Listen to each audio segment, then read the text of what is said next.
Can presence സ്വയംവര silks ഇടവേളകളില്ലാതെ Babu.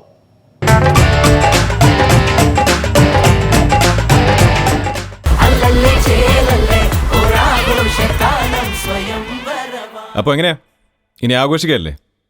സ്വയംവര silks Ayurveda വിധി പ്രകാരം തയ്യാറാക്കിയ സന്തോഷ് ഹെയർ ടോൺ മുടികൊഴിച്ചിലും താരനും ഇല്ലാതാക്കി മുടി വളരാൻ ഫലപ്രദം. എല്ലാ പ്രമുഖ മരുന്ന് ഷോപ്പുകളിലും ലഭ്യമാണ്. ഒരു സന്തോഷ് ഫാർമസി ഉൽപ്പന്നം. കേശ സംരക്ഷണത്തിന് സന്തോഷ് ഹെയർ ടോൺ. ചേട്ടൻ്റെ ആ സഹായം കിട്ടിയ ഒരു ഇളം തലമുറയിലൊരു താരമാണ്. ചേട്ടൻ്റെ വിശേഷങ്ങൾ പറയാൻ ഇനി വരുന്നത്. അമ്മ അസോസിയേഷനിലേക്കുള്ളൊരു മെമ്പർഷിപ്പ് ഞാൻ എടുക്കുന്നത് കുറച്ച് ലേറ്റായിട്ടായിരുന്നു. അത് എടുക്കാനും എനിക്ക് പ്രത്യേക സാഹചര്യങ്ങളൊക്കെ ഒന്നും ഉണ്ടായിരുന്നു. ആ സമയം മുതലാണ് എനിക്ക് ബാബു ചേട്ടനെ അത്യാവശ്യം നല്ല രീതിയിൽ എനിക്ക് അറിയാൻ സാധിച്ചു തുടങ്ങിയത്. പറയുകയെന്ന് വെച്ച് കഴിഞ്ഞാൽ എനിക്ക് ഇപ്പോൾ ഒരു അമ്മ അസോസിയേഷൻ്റെ ഒരു ജനറൽ സെക്രട്ടറിക്ക് അപ്പുറത്തേക്ക് ഒരു ഹ്യൂമൻ ബീയിങ് എന്ന രീതിയിൽ നല്ലൊരു എത്തിക്സ് ഉള്ളൊരു പേഴ്സണായിട്ട് എനിക്ക് തോന്നിയിട്ടുണ്ട്. അതായത് ആ മെമ്പേഴ്സിനെ പ്രൊട്ടക്റ്റ് ചെയ്യാനുള്ള കാര്യങ്ങളിലാണെങ്കിലും അല്ലാണ്ട് നോക്കിക്കഴിഞ്ഞ് കഴിഞ്ഞാൽ നമുക്ക് റീസണബിളായിട്ട് നമുക്ക് സംസാരിക്കാൻ, നമ്മുടെ കാര്യങ്ങൾ തുറന്ന് പറയാനൊക്കെ പറ്റുന്ന നല്ലൊരു റീസണബിളായിട്ടുള്ളൊരു പേഴ്സണായിട്ട് എനിക്ക് തോന്നിയിട്ടുണ്ട്. ഇപ്പോൾ ആ സ്ഥാനത്തിൽ നിൽക്കുമ്പോൾ അതിൻ്റേതായ പരിമിതികളുണ്ടെങ്കിൽ പോലും അല്ലാതെ എനിക്ക് പേഴ്സണലി എൻ്റെ കാര്യങ്ങൾ എനിക്ക് പറഞ്ഞാൽ അത് അതേ സ്പിരിറ്റിൽ മനസ്സിലാക്കുന്ന ഒരു പേഴ്സണായിട്ട് എനിക്ക് തോന്നിയിട്ടുണ്ട്. ഇപ്പോൾ അവസാനം നടന്നൊരു എൻ്റെ ഒരു കോൺട്രവേഴ്സിയിലും ഇപ്പോൾ എനിക്കൊരു ബാൻ വരെ അസോസിയേഷൻ്റെ ഭാഗത്തുനിന്ന്, പ്രൊഡ്യൂസർ അസോസിയേഷൻ്റെ ഭാഗത്തുനിന്നൊക്കെ ഉണ്ടായിരുന്നു. ആ ഷൂട്ടുമായി ബന്ധപ്പെട്ട് പലപ്പോഴും എനിക്ക് ബാബുചേട്ടനെ കോൺടാക്ട് ചെയ്യേണ്ട സാഹചര്യങ്ങളുണ്ടായിരുന്നു. അപ്പോൾ അതുകൊണ്ട് തന്നെ ആ സമയത്ത് നടന്ന എല്ലാ കാര്യങ്ങളും എനിക്ക് ബാബുചേട്ടനോടെല്ലാം എനിക്ക് സംസാരിക്കാൻ സാധിച്ചിട്ടുണ്ടായി. അപ്പോൾ അതൊക്കെ കൂടെ കൊണ്ടായിരിക്കാം എനിക്ക് വേണ്ടി മാക്സിമം ഇപ്പോൾ ഈ പറഞ്ഞ പോലെ അസോസിയേഷൻ എന്നെ ഏറ്റെടുക്കുന്നു എന്ന് പറഞ്ഞൊരു സാഹചര്യത്തിൽ വരെ എത്തുന്നൊരു സിറ്റുവേഷൻ ഉണ്ടായിരുന്നു. അങ്ങനെയാണ് എൻ്റെ ബാൻ പിൻവലിക്കപ്പെടുന്നത്. അപ്പോൾ അതിനെല്ലാം എനിക്ക് തോന്നുന്നത് മുന്നിൽ തന്നെ നിന്ന് എനിക്ക് വേണ്ടി ചെയ്തു തന്നത് ബാബുചേട്ടൻ തന്നെയാണ്. അതിൻ്റെ എന്നും ആ ഒരു കടപ്പാട് എനിക്കുണ്ട്. അല്ല, ഏറ്റവും കൂടുതൽ തെറ്റിദ്ധരിക്കപ്പെട്ട ഒരു യുവതാരങ്ങളിൽ ഒരാളാണ് ഷെയ്ൻ നിഗം, അല്ലേ? അപ്പോൾ അദ്ദേഹം പറയുന്നു, അദ്ദേഹത്തിൻ്റെ ഒരു റീസെൻ്റ്ലി ആ വിഷയം നമുക്കറിയാം. അതായത് അവസാനം RDX എന്ന് പറയുന്ന പടവുമായി ബന്ധപ്പെട്ട വിഷയങ്ങളാണ്. തിരക്കഥ ഇടപെടൽ, റെമുനറേഷൻ ചോദിക്കൽ, ഇതൊക്കെയുമായി ബന്ധപ്പെട്ട വിഷയങ്ങളിലാണ് അവസാനം അദ്ദേഹത്തിന് വിലക്കുണ്ടാകുന്നത്. പക്ഷേ അമ്മ ആ സംഘടന ഒപ്പം നിൽക്കുന്നു, അതിനെ കരുതലോടെ കേൾക്കാനായിട്ട് ബാബുചേട്ടൻ നിൽക്കുന്നു എന്നൊക്കെയാണ് ഷെയ്ന് പറയുന്നത്. ഒരു അതായത് നമ്മൾ ഇതുവരെ പറഞ്ഞു വരുന്നതൊക്കെ വലിയ തലപ്പൊക്കമുള്ള ആളുകളുടെ കാര്യമാണെങ്കിൽ ഇത് യുവതലമുറയിലെ ഒരാളുടെ കഥയാണ്, അല്ലേ? അതെ, ഏതായാലും ഈ ഒരു കട്ടിങ് എനിക്ക് ഭയങ്കര സന്തോഷം തോന്നി. കാരണം മമ്മൂക്കയോ ലാലേട്ടനോ സുരേഷ് ഗോപി മാത്രമല്ല അമ്മ എന്ന് പറയുന്നത്. വളരെ ചെറിയ ആൾക്കാർ മുതൽ വലിയ. ഷൈൻ്റെ ഇഷ്യൂ വന്നപ്പോൾ ഷൈനുള്ള അടുപ്പം തീർച്ചയായിട്ടും അബിയോടുള്ള അടുപ്പം. അതെ, ആ കുടുംബത്തോടുള്ള അടുപ്പാണ്. വളരെ തെറ്റിദ്ധരിക്കപ്പെട്ട ഒരു പയ്യനാണ് അത് ഷൈൻ. ഷൈന് ഈ പുതിയ തലമുറയ്ക്ക് ഇല്ലാത്ത ഒരു സംഭവം എന്നതിൻ്റെ ചുരുക്കമാണ് ഷൈൻ്റെ ഒരു റെപ്രസെൻറ്റേഷൻ. അനുഭവങ്ങൾ ഇല്ലാത്തതാണ് ഇവരുടെയൊക്കെ പ്രശ്നം. നമുക്ക് ജീവിതത്തിൽ ഒരുപാട് അനുഭവങ്ങളും മറ്റുള്ളവരുടെ വേദനകളും അറിയാനുള്ള അവസരങ്ങളുണ്ടായാൽ നമ്മളൊരു മിനിറ്റ് ചിന്തിക്കും, അത് പറയണോ? ഇപ്പോൾ സെറ്റിൽ നമുക്ക് പല പ്രശ്നങ്ങളുണ്ടാവും, ഇറിറ്റേഷൻ ഉണ്ടാക്കുന്ന കുറേ കാര്യങ്ങളുണ്ടാവും. പക്ഷേ നമ്മളത് പറഞ്ഞാൽ എത്രമാത്രം ആളുകളെ വേദനിപ്പിക്കും എന്നുള്ളത് ചിന്തിച്ചാൽ നമുക്ക് ഒഴിവാക്കേണ്ടത്. ഷൈൻ്റെ കാര്യത്തിൽ അന്ന് ഷൈൻ നമ്മൾ പ്രശ്നങ്ങൾ വരുമ്പോഴാണ് സഹായിക്കേണ്ടത്. അത് കഴിഞ്ഞ് വർത്തമാനം പറഞ്ഞൊരു കാര്യമില്ല. ഒരുപാട് തെറ്റിദ്ധാരണകൾ വരും. എന്താ വെച്ചാൽ ഷൈൻ ഒന്ന് മനസ്സിൽ വിചാരിക്കുന്നു, അതല്ല ഒരിക്കലും പുറത്തു വരുന്നത്. ഷൈന് വിചാരിച്ച ആംഗിളിൽ പലപ്പോഴും തെറ്റിദ്ധരിക്കപ്പെട്ടിട്ടില്ല. പിന്നെ ഷൈൻ ഒരു പ്രശ്നങ്ങളുടെ നടുവിലാണ് അമ്മയിലേക്ക് കയറി വരുന്നത്. പ്രശ്നങ്ങൾ ആദ്യമേ ആയിരുന്നു, ആദ്യത്തെ പ്രശ്നങ്ങൾ. അതിൻ്റെ ഇടയിൽ വന്ന് കയറി അത് സോർട്ട് ഔട്ട് ചെയ്ത് എടുത്ത് വന്ന് അത് കഴിഞ്ഞ് രണ്ടാമത്തെ പ്രശ്നങ്ങൾ വരുന്നു, അവിടെയും പ്രശ്നങ്ങളായി. ഒന്നടങ്കം ഷൈൻ്റെ തീർത്തു. പ്രൊഡ്യൂസർ അസോസിയേഷൻ എടുത്ത തീരുമാനം ഇനി ഷൈൻ വേണ്ട എന്നുള്ളതാണ്. പക്ഷേ ബാബുരാജാണ് ശരിക്കും പറഞ്ഞാൽ എൻ്റെ അടുത്ത് പറഞ്ഞത്, എന്തിനാ ഒരു പയ്യൻ്റെ ഭാവി. അപ്പോൾ എനിക്ക് തോന്നി ശരിയാണ്, നമ്മളിപ്പോൾ സഹായിച്ചില്ലെങ്കിൽ അങ്ങനെ ലോകത്തൊരാൾ ചെയ്യാത്ത ഒരു സംഘടന ഏറ്റെടുക്കണ ഒരാൾ. അത് ശരിക്കും പറഞ്ഞാൽ അപ്പോൾ നമ്മൾ പറഞ്ഞ 6 മാസം ഷൈൻ്റെ എല്ലാ കാര്യങ്ങളും ഞാൻ നോക്കിക്കോളൂ, എന്ത് പ്രശ്നങ്ങളുണ്ടെങ്കിലും ഞാൻ ഹാൻഡിൽ ചെയ്തോളൂ. അപ്പോൾ പ്രൊഡ്യൂസർ 6 മാസമല്ല, 1 കൊല്ലം ഇട്ട് ഞാൻ പറഞ്ഞു 1 കൊല്ലെങ്കിൽ 1 കൊല്ലം ഞാൻ നോക്കിക്കോളാം. പക്ഷേ നമുക്ക് കൃത്യമായിട്ടൊരു ഗൈഡ് ലൈൻ കൊടുത്ത, ഗൈഡ് ലൈൻ ഇല്ലാത്തതാണ് ഷൈൻ്റെ ഒരു പ്രശ്നമായിരുന്നത്. പക്ഷെ നല്ല പയ്യനാണ്, നല്ല ആക്ടറാണ്. എനിക്ക് ഒരുപാട് പ്രതീക്ഷകളൊരു ആക്ടറാണ് മലയാളത്തിൽ എന്ന് മാത്രമല്ല ഇപ്പോൾ ഒരുപാട് അതർ ലാംഗ്വേജുകാർ എന്നെ വിളിക്കുന്നുണ്ട് ഷൈൻ്റെ ഡേറ്റിനും കാര്യങ്ങളും സംസാരിക്കാൻ വേണ്ടി. പിന്നെ കഥ സെലക്ഷൻ നല്ല സെൻസുള്ള പയ്യനാണ്. അപ്പോൾ അതുകൊണ്ട് ആ സമയത്ത് ഇതൊരു സംഭവം മാത്രമാണ്, ഇത് പുറത്ത് വന്ന സംഭവമായതുകൊണ്ട് അറിയുന്നു. ഇതുപോലെ എല്ലാവരുടെയും പേഴ്സണലൈസ് ചെയ്ത ഒരുപാട് കാര്യങ്ങളിൽ എനിക്ക് ഇടപെടാനുള്ള ഭാഗ്യമുണ്ട്. അപ്പോൾ ചിലരൊക്കെ വെച്ച് നിനക്ക് വല്ല പ്രാന്തുണ്ട് ഇതിൻ്റെ പിന്നാലെ നടക്കാൻ. നമ്മൾ ഒരുപാട് ദിവസം ഒരുപാട് സമയം ഇതിനു വേണ്ടി പോകുന്നുണ്ട്. പിന്നെ എൻ്റെ ജീവിതത്തിൽ ഞാൻ ഇന്ന് വരെ ആരെയായിട്ട് വഴക്ക് കൂടിയിട്ടില്ല. വഴക്ക് കൂടിയിട്ടുണ്ട് മറ്റുള്ളവർക്ക് വേണ്ടി, ഒരാൾക്ക് റെമ്യൂണറേഷൻ കിട്ടിയില്ലേ. അതുകൊണ്ട് പ്രൊഡ്യൂസർ അസോസിയേഷനിൽ ആരും തന്നെ എന്നെ സിനിമയിൽ വിളിക്കാറില്ല. ഇവരൊക്കെ സുഹൃത്തുക്കളാണ്, ആൻഡ്രോ ജോസഫ് മുതൽ എല്ലാവരും എൻ്റെ അടുത്ത സുഹൃത്തുക്കളാണ്. പക്ഷെ ഇവരാരും അവരുടെ പടങ്ങളിൽ എന്നെ വിളിക്കില്ല. കാരണം വിളിച്ചാൽ തലവേദനയാവും എന്നുള്ള പേടിയാണ്. കാരണം എനിക്ക് പ്രതികരിക്കേണ്ടി വരും, അല്ലെങ്കിൽ അതിന് വഴക്ക് ഒരുപാട് ഡയറക്ടേഴ്സായിട്ട് വഴക്ക് കൂടിയിട്ടുണ്ട്. പക്ഷേ അതോരൊക്കെ ചോദിച്ചോളൂ, എൻ്റെ കാര്യത്തിനല്ല. ഈ ഷെയ്നിൻ്റെയോടൊപ്പം തന്നെയാണ് ശ്രീനാഥ് പാസിയുടെയും വിഷയം വരുന്നത്. ആ വിഷയത്തിൽ പക്ഷേ ഈ ഷെയ്ൻ അർഹിക്കുന്ന നീതി ശ്രീനാഥിന് അത് കിട്ടിയില്ല എന്ന ഒരു തെറ്റിദ്ധാരണ തന്നെ ഉണ്ട്. തീർച്ചയായിട്ടും അതിൽ പറ്റിയത് എന്താണെന്ന് വെച്ചാൽ ശ്രീനാഥ് അമ്മയിൽ അംഗമല്ലായിരുന്നു. അപ്പോൾ നമുക്ക് പരിമിതികളുണ്ട്. അപ്പോൾ സ്വാഭാവികമായിട്ടും മറ്റേതിപ്പോൾ നമ്മുടെ ഒരു അംഗത്തിന് എന്തെങ്കിലും പ്രശ്നം തീർച്ചയായും പ്രൊഡ്യൂസേഴ്സ് നമ്മളെ വിളിച്ച് പറയും, ഇന്ന കാര്യം ലെറ്റർ വരും, അതിന് നമ്മൾ മറുപടി കൊടുത്തൊരു മീറ്റിംഗ് ഉണ്ട്. ശ്രീനാഥിൻ്റെ കാര്യത്തിൽ ശ്രീനാഥിനോട് ഞാൻ പലവട്ടം പറഞ്ഞു, ശ്രീനാഥ് ആദ്യമായിട്ട് ഒരു ക്യാരക്ടർ ചെയ്യുന്ന എൻ്റെ മകനായിട്ടാണ്, എടാതടിയൻ എൻ്റെ മകനായിട്ടാണ് ശ്രീനാഥ് തുടങ്ങിയത്. അപ്പോൾ ശ്രീനാഥായിട്ടുണ്ടെങ്കിൽ നല്ല അടുപ്പാണ്, ഇപ്പോഴും അടുപ്പാണ്. അപ്പോൾ ശ്രീനാഥ് പക്ഷേ വേറൊരു ലൈനാണ്, അതൊന്ന് വരനോടുത്ത് വെച്ച് കാണാമെന്ന് വെച്ചാൽ ഒരു കെയർലെസ്സാണ്.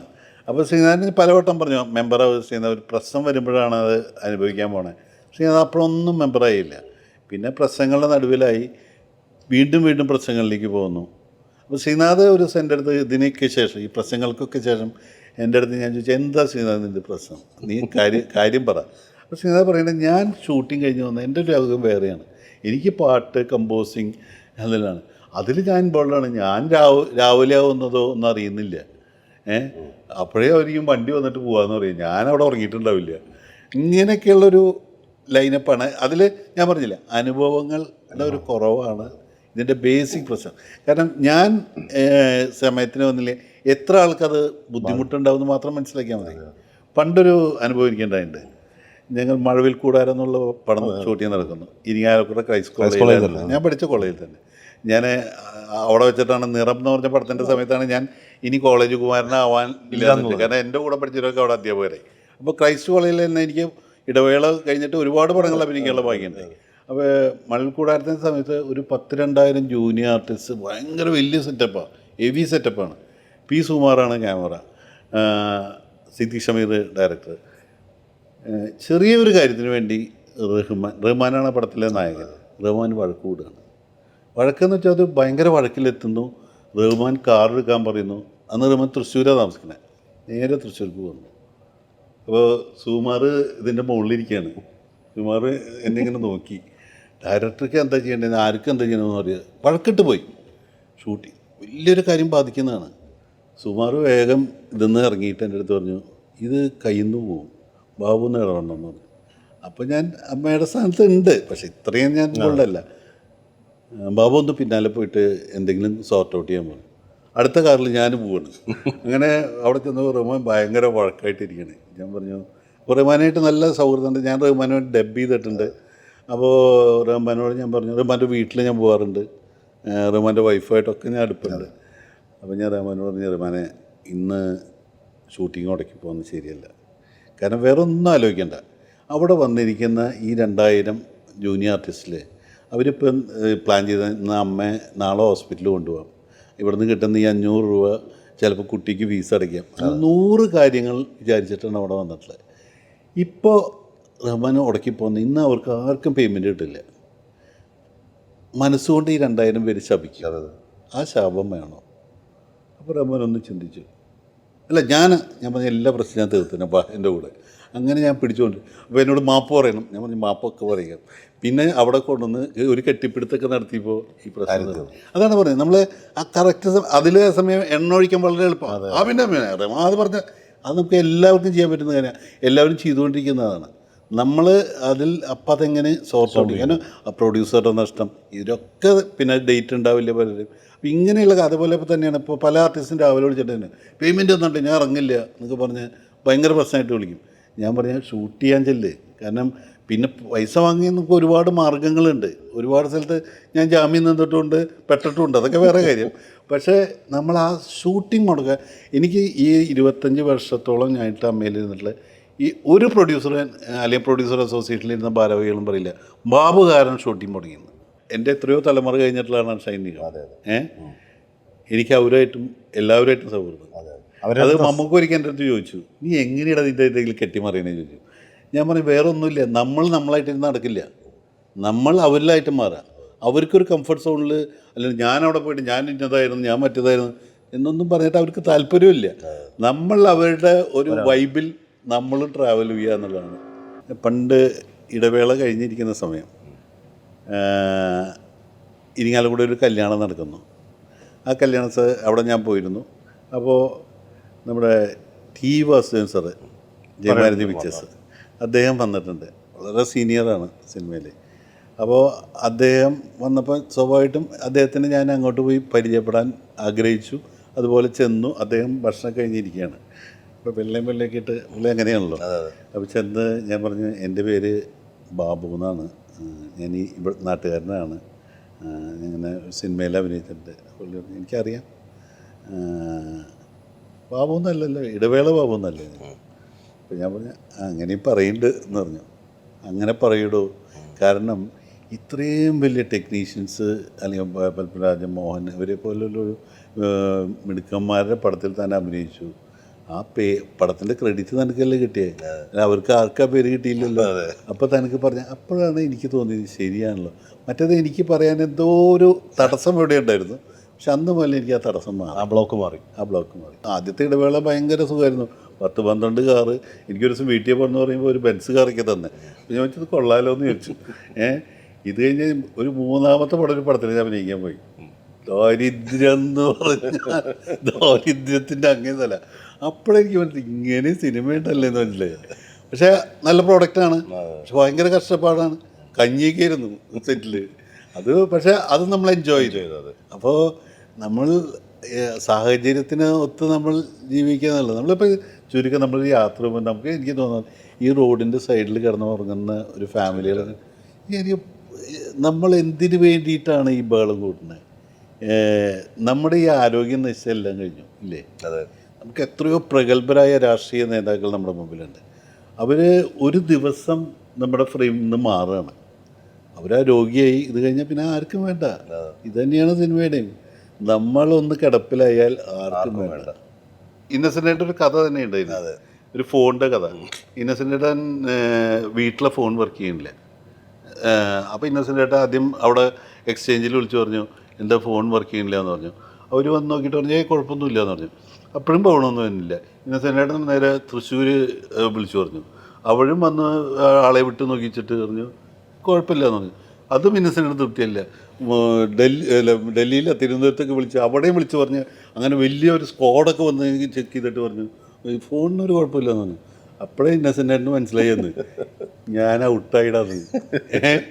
എൻ്റെ ഇപ്പോൾ ഇത് യാഥാർത്ഥ്യമാണ്. അതിൽ കോമഡി ഉണ്ടെങ്കിൽ കൂടി സത്യമാണ്. നമ്മളുടെ ഫോൺ ചലിക്കാതായി തുടങ്ങി കഴിഞ്ഞാൽ നമ്മൾ മനസ്സിലാക്കിക്കൊള്ളുക നമ്മൾ പിന്നോട്ട്.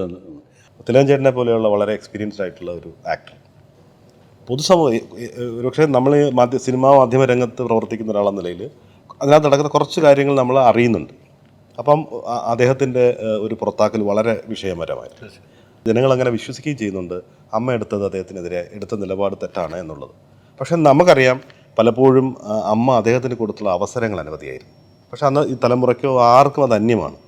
ഇപ്പോഴും എപ്പോഴും അമ്മയെ ബ്ലെയിം ചെയ്യുന്ന ഒരു വിഷയമായി അത് മാറിക്കൊണ്ടിരിക്കുന്നു. യഥാർത്ഥത്തിൽ തിലകൻ വിഷയത്തിൽ സംഭവിച്ചത് നടന്നു ഇതിനേക്കാൾ നല്ലൊരു വേദി ഉണ്ടാവില്ല തുറന്നു പറച്ചില്ല. അല്ല, അതിലിപ്പോൾ തുറന്ന് പറയാനേക്കാൾ നമുക്കതിൻ്റെ കാര്യങ്ങൾ വ്യക്തമായിട്ട് അറിയാം. അതൊരിക്കലും ഒരു തെറ്റിദ്ധാരണ നിൽക്കുകയാണ്. അതെത്ര നമ്മൾ ക്ലിയർ ചെയ്യാൻ ശ്രമിച്ചാലും ആ തെറ്റിദ്ധാരണ മാറുന്നില്ല. തിലകൻ ചേട്ടൻ്റെ ഇഷ്യൂലൊറ്റേ ഉള്ളൂ. തിലകൻ ചേട്ടൻ അമ്മയുടെ മീറ്റിങ്ങിൽ മധുസാറ് കയറി വരുമ്പോൾ എല്ലാവരും എനിക്ക് നിൽക്കും. പിന്നെ ഇപ്പം മമ്മൂക്കയില്ലാലും ഒക്കെ വേറെ എന്നാലും പിന്നെ എനിക്ക് നിന്നിരുന്നത് തിലകൻ ചേട്ടൻ വരുമ്പോൾ മാത്രമാണ്. കാരണം തിലകൻ ചേട്ടൻ അത്രയും സ്ഥാനം നമ്മളെല്ലാവരും കൊടുത്തിട്ടുണ്ട്. ഇപ്പോഴും തിലകൻ ചേട്ടനെ കുറിച്ച് ഒരു ഇതില്ലാത്ത ആളാണ്. കാരണം അത്രയും സ്നേഹവും. ഞാൻ തിലകൻ നല്ല ഫ്രണ്ടായിരുന്നു. ഒരുപക്ഷെ ഷമ്മിയേക്കാൾ അടുപ്പം ഞാൻ തിലകൻ പക്ഷേ തിലകൻ ഒരു തീരുമാനം എടുത്താൽ അതൊന്നും മാറില്ല. അതാണ് തിലകൻ ഒരു ക്വാളിറ്റിയാണ്. തിലകൻ ഒരു തീരുമാനം എടുത്തു പോയി, അത് ആരൊക്കെയോ സ്വാധീനിച്ച തീരുമാനം, അതൊന്ന് പിന്നോട്ട് കാലുവയ്ക്കാനുള്ള ഒരു ബുദ്ധിമുട്ട് മാത്രമാണ് സാധനം. ശരിക്കും പറഞ്ഞാൽ അമ്മയ്ക്കല്ലായിരുന്നു പ്രദർശനം, മറ്റ് സംഘടനകളിൽ നിന്നുണ്ടായ പ്രശ്നമാണ് അമ്മ ഏറ്റെടുക്കേണ്ടി വന്നത്. പക്ഷേ നമുക്ക് എന്തെങ്കിലും നടപടി എടുത്തേ പറ്റുള്ളൂ. അങ്ങനൊരു സാഹചര്യം വന്നു. കാരണം തിലകൻ പ്രിഫറൻസ് കൊടുത്തു എന്ന് വരാൻ പാടില്ല. അത് ഇല്ലാതിരിക്കാൻ ഏറ്റവും ശ്രമിച്ചാലും നമുക്ക് ലാലേട്ടനാണ്. ഒരുപാട് ചർച്ചകൾ നടത്തി എല്ലാ പ്രൊസീജിയേഴ്സും കംപ്ലീറ്റ് ചെയ്തിട്ട് എത്രയോ രൂപ അന്ന് അഡ്വക്കേറ്റ്സിന് കൊടുത്തതെന്ന് പറയുമോ. ഇതൊന്നൊരു എന്താണൊരു കൺക്ലൂഷന് വേണ്ടിയിട്ട് അവസാനമാണ് അങ്ങനൊരു തീരുമാനം എടുക്കേണ്ടി വന്നത്. അതിൽ കുറ്റബോധമൊന്നുമല്ല, ഒരു സംഘടനയിൽ ഇരിക്കുമ്പോൾ അതേ പറ്റുള്ളൂ. പക്ഷേ തിലകൻ എന്നുള്ള വ്യക്തിയിൽ എനിക്ക് വളരെ അടുപ്പുള്ള ഒരാളാണ്. അതിനുശേഷം അടുപ്പുള്ള ആളാണ്. ഞങ്ങളത് കഴിഞ്ഞ് 1-2 കോടതികളിൽ വെച്ച് ഒരുമിച്ച് കണ്ടുമുട്ടി. അങ്ങനെ അതൊരു എല്ലാം നല്ല ജീവിതത്തിൽ നല്ല അനുഭവങ്ങളാവില്ലല്ലോ, നമുക്ക് വേദനിക്കുന്ന ഒരു അനുഭവം തന്നെയാണ്. കാരണം അദ്ദേഹത്തിനെ പോലെ ഒരു ഗ്രേറ്റ് ആക്ടർ, ഞാൻ ഒരു സംശയമില്ലാതെ പറയും. അദ്ദേഹത്തിന് നാടകം കണ്ടിട്ടുള്ള ആളാണ്. പക്ഷെ നാടകത്തിലൊരു അഭിനയവും സിനിമ വന്നപ്പോൾ ആ ഫ്രെയിമിനെ കുറിച്ച് കൃത്യമായ ധാരണയിൽ അഭിനയിക്കുകയും സിനിമയിലെ ഡയലോഗിൻ്റെ മോഡുലേഷൻ തുടങ്ങി ശരിക്കും പറഞ്ഞാൽ തിലകൻ ചേട്ടൻ്റെ ഒരു 10 സിനിമ ഒരു ആക്ടർ അവൻ ആഗ്രഹിക്കുന്നവർ കാണേണ്ടതാണ്.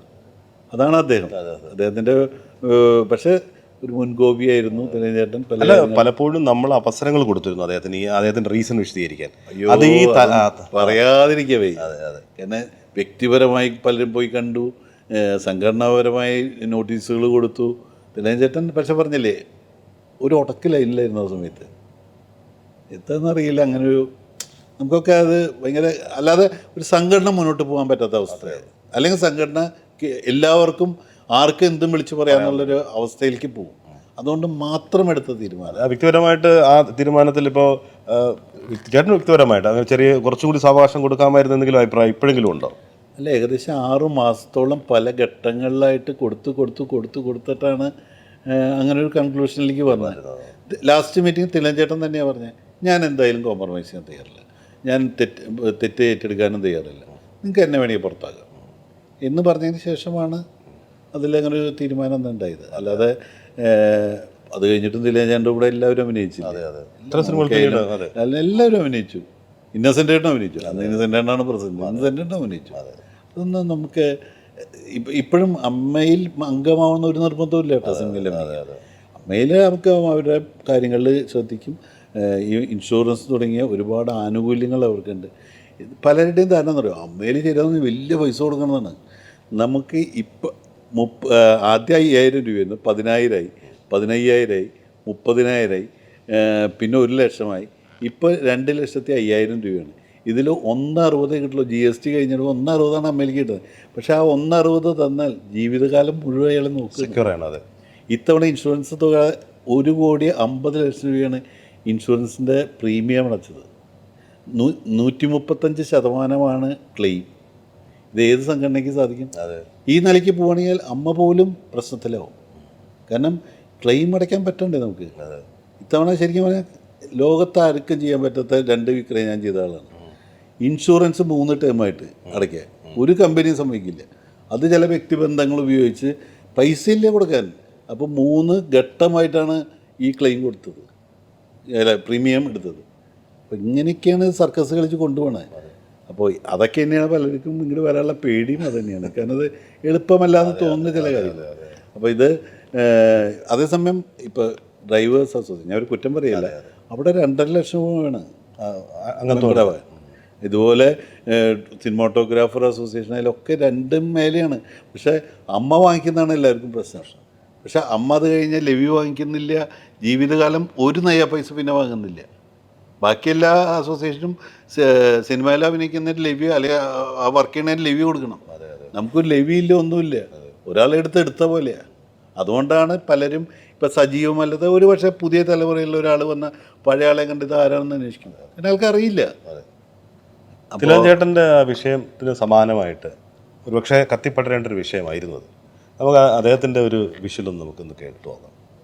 29 ജൂൺ 2018 ഇടവേള ബാബുവിന് ഞാൻ അയച്ച മെസ്സേജിൻ്റെ സ്ക്രീൻഷോട്ടാണിത്. കണ്ടോ? ആ രേഖ എൻ്റെ കയ്യിലുണ്ട്. ഏതാണ് ആ രേഖ? എൻ്റെ ഇപ്പോഴും ഞാൻ ഭയങ്കര എനിക്ക് ഈ ചിരിയ വരും. കാരണം ഷമ്മി ഇടയ്ക്ക് വിളിച്ചിട്ട് ഞങ്ങൾ ഭയങ്കര സുഹൃത്തുക്കളാണ്. അറിയാം. ഒരുപാട് ഷമ്മിയുടെ കല്യാണം മുതൽ എല്ലാ കാര്യത്തിലും ഞാൻ ഇൻവോൾവ് ചെയ്തിട്ടുള്ള ആളാണ്. ഇടയ്ക്ക് വന്നിട്ട് എന്നെ വിളിക്കും, ജനറൽ സെക്രട്ടറി അല്ലേ ചോദിക്കും. അപ്പം ഞാൻ ഡാ ബാബു എന്ന് വിളിച്ചാൽ പോലെ. അല്ലല്ല, ഞാൻ ജനറൽ സെക്രട്ടറിയോട് സംഭവിക്കും, ഇടവേള ബാബുവിനോടല്ല എന്നൊക്കെ പറഞ്ഞ് പുള്ളി വേറൊരു ലൈനാണ്.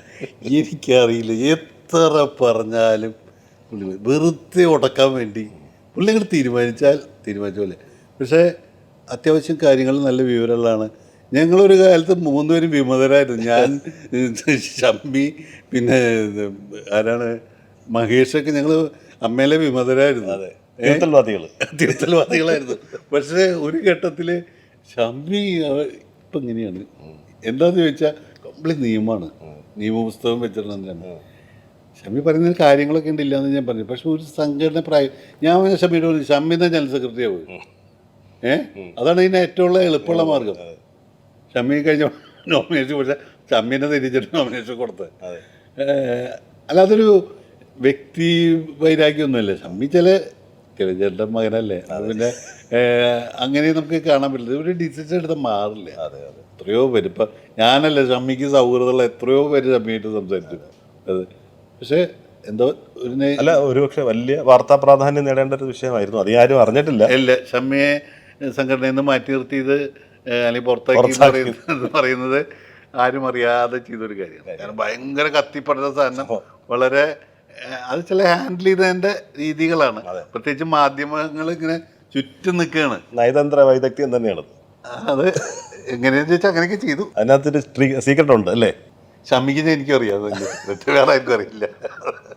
ആ രഹസ്യം തുറന്നു പറയാൻ പറ്റത്തില്ലെങ്കിൽ വേണ്ട. അല്ലല്ല, അങ്ങനെയല്ല.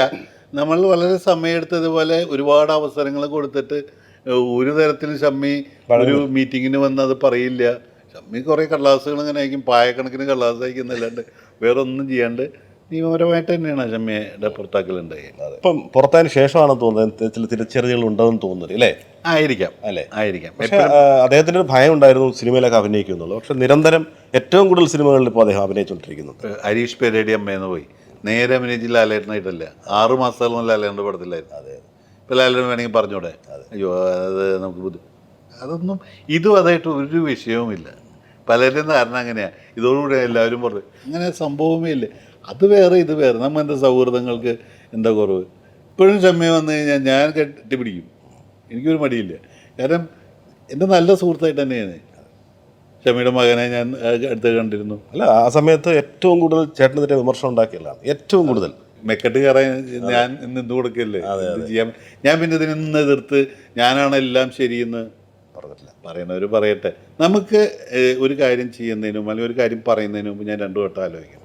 ഇതിവിടെ ഞാൻ പറഞ്ഞില്ലെങ്കിൽ എന്താ സംഭവിക്കാം? ഒന്നും സംഭവിക്കാൻ പാടില്ലെങ്കിൽ പറയാതിരിക്കുക. ഷമ്മിയുടെ കാര്യത്തിലും ഈ നിവൃത്തികേട് കൊണ്ട് മാത്രം സംഭവിച്ചാണോ പുറത്താക്കൽ? അതെല്ലാവർക്കും അറിയാമല്ലോ, എല്ലാവർക്കും അറിയാവുന്ന കാര്യമാണ്. അല്ല, അതിനൊരു അവസരം ഉണ്ടാവരുത്, ഒരു ആവർത്തനം. ശോഭി നമ്മുടെ മെമ്പറാണ്. അതെ, ശോഭി നമ്മുടെ അംഗമാണ്. അപ്പോൾ ഒരു ആവർത്തനം ഇനി ഉണ്ടാവരുതെന്ന് ആഗ്രഹിച്ചാണ് എല്ലാവരും. പക്ഷെ അതും സംഭവിക്കേണ്ടി വന്നു. അതെ, കാലം അങ്ങനെ തുടരുകയാണ്. അതെ. ഷെയ്ൻ നിഗം ഒരു ചോദ്യം ചേട്ടനോട് ചോദിക്കാനുണ്ടെന്ന് പ്രത്യേകം പറഞ്ഞു. ആ ചോദ്യം നമുക്കൊന്ന് കേൾക്കാം. അദ്ദേഹം തന്നെ അടുത്ത് തന്നെ ചോദിക്കാം. എനിക്ക് ബാബുചേട്ടനോട് ഒരു ക്വസ്റ്റ്യനാണ് ചോദിക്കാനുള്ളത്. എങ്ങനെയാണ് ഞങ്ങൾ ഇത്രയും അസോസിയേഷനിലുള്ള ഇത്രയും മെമ്പേഴ്സിനെ എങ്ങനെയാണ് ഇത് വളരെ മനോഹരമായിട്ട് ഹാൻഡിൽ ചെയ്ത് മുന്നോട്ട് പോകുന്നത്? ഞാൻ ഈ പറഞ്ഞു വന്നതിൽ ഉണ്ടെന്ന് വിചാരിക്കുന്നു. ഞാൻ പറഞ്ഞില്ലേ, അവരെ ഞാനായിട്ട് കാണാം.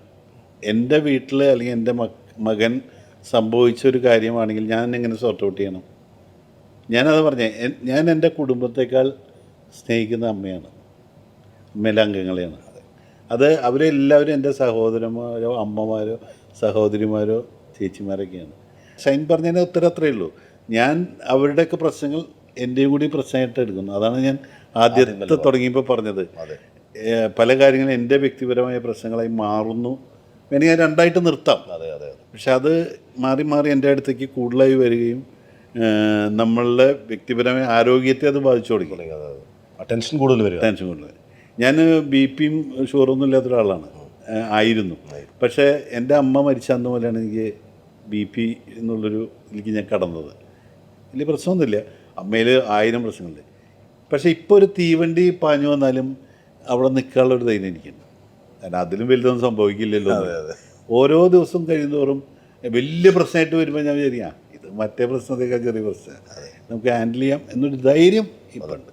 നമ്മൾ കുറെ പേരൊക്കെ നമ്മളെ വിളിക്കുന്ന നമ്മളെ നോ പറയും. ബാബു വിളിച്ചാൽ നമുക്ക് നോ പറയാൻ പറ്റില്ല.